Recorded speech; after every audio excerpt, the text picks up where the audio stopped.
something really bothered me when I read How to Manifest, and I didn't really know what it was until I sat a little bit with it and I did a bit of reflecting and I figured out what it was. So, a whole part of To Be Magnetic, it talks about expanders, that the whole premise is seeing that something is possible for someone else, and then you will believe it's possible and apply that to yourself. However, what didn't sit well with me is that you're still putting the focus outside of you when change happens inside.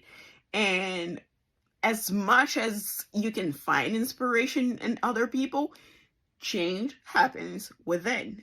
If you don't change your subconscious, it doesn't matter. And I get it that seeing someone else can be inspiring, but it can also be very triggering as you see someone else and say, okay, other people can get this, but it's not happening to me. Especially when you're waiting for something to happen or something to change, it can be very triggering.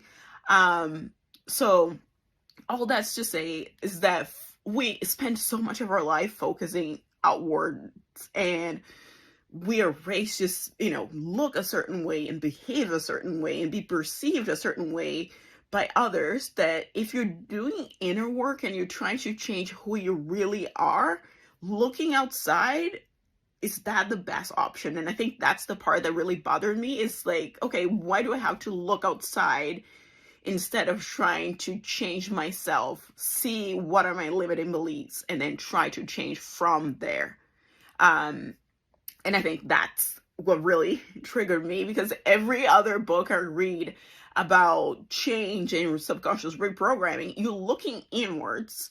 And obviously other people and society are a big part of, your limiting beliefs and how you act and how you behave, but change happens within. So for that to be part of the manifestation process, I feel it takes you away from who you truly are versus bring you closer to it.